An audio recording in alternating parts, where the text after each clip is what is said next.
रेगिस्तान के बीचों बीच एक गरीब लेकिन नेक दिल दरवेश हाशिम रहता था। उसकी एक ही ख्वाहिश थी कि किसी तरह अपने सूखे वतन में पानी पहुंचा सके, ताकि इंसान, जानवर और परिंदे प्यास से ना मरे।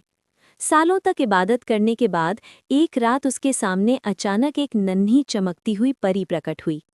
परी ने धीमी आवाज में कहा, तेरी नीयत साफ है, इसलिए मैं तुझे एक राज बताती हूँ। रेगिस्तान के पार एक तिलिस्मी खजाना छुपा है, मगर याद रखना, खजाना जितना बड़ा होगा, इम्तिहान उससे भी बड़ा होगा। हाशिम ने बिना डरे सफ़र शुरू कर दिया। कई दिनों तक भटकने के बाद उसे रास्ते में एक आदमी मिला, जिसका नाम कासिम था।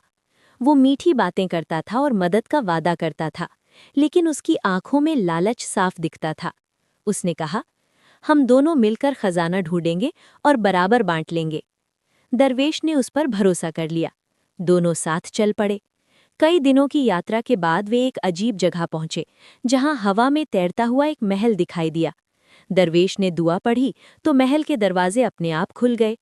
अंदर सोने चांदी के ढेर लगे थे, हीरे जवाहरात चमक रहे थे और 4 ऊंट खजाने से लदे खड़े थे। लेकिन सबसे अलग एक छोटा सा चमकता हुआ चिराग था। तभी वही परी की आवाज गूंजी, इसे संभाल कर रखना, यही असली ताकत है। कासिम की आंखें लालच से भर गईं। उसने कहा, ये सब खजाना मेरा है और वो चिराग भी मुझे दे दे। दरवेश ने मना कर दिया, ये चिराग नेक काम के लिए है, इसे मैं नहीं दे सकता। कासिम गुस्से में आ गया और तलवार निकालकर बोला, या तो दे दे या जान से जाएगा। मजबूर होकर दरवेश ने सारा खजाना उसे दे दिया, लेकिन चिराग देने से इनकार कर दिया। तभी अचानक आसमान काला पड़ गया, तेज हवाएं चलने लगी और भयानक आवाज गूंजी, खजाना हमारा है। देखते ही देखते कई शैतानी जिन वहां प्रकट हो गए और दोनों को हवा में उठाकर ले गए। वे उन्हें एक अंधेरे और डरावने महल में ले गए, जहां जिन्नों का बादशाह बैठा था और उसके पास उसकी बेटी जरीना थी। जरीना ने कासिम को देखते ही मुस्कुरा कर कहा, तू बहुत चालाक और बुरा इंसान है, मैं तुझसे शादी करूंगी। कासिम डर गया और मना करने लगा, लेकिन जरीना हंसते हुए बोली, अगर तू नहीं मानेगा तो मैं तेरे जिस्म में घुस जाऊंगी और तुझे अपना गुलाम बना लूंगी।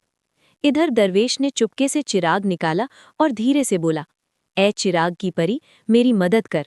अचानक एक तेज रोशनी हुई और एक नूरानी परी सामने आ गई। उसने कहा, इन जिन्नों को हराने का एक ही तरीका है, इन्हें तिलिस्मी नकाब पहना दो, ये पत्थर बन जाएंगे। दरवेश ने तुरंत एक योजना बनाई। वो जिन्नों के बादशाह के पास गया और बोला, मैं तुम्हें शादी के तोहफे में कुछ देना चाहता हूँ। उसने सोने जैसे चमकदार नकाब सबको दे दिए और कहा, इसे पहनोगे तो और भी खूबसूरत हो जाओगे। जैसे ही जिन्नों ने नकाब पहने, एक पल में सब पत्थर बन गए। पूरा महल खामोश हो गया। दरवेश ने तुरंत खजाना उठाया और वहां से निकल गया। वो अपने वतन वापस पहुंचा और उस दौलत से कुएं खुदवाए, पेड़ लगवाए और पूरे रेगिस्तान को हरा भरा बना दिया। और कासिम, जो अपने लालच में अंधा हो गया था, वो रेगिस्तान में भटकता रहा। पानी और रास्ता ना मिलने के कारण वो कहीं गुम हो गया और उसका कोई पता नहीं चला। इस तरह नेक नियत और सब्र की जीत हुई और लालच और धोखे का अंत बुरा ही साबित हुआ।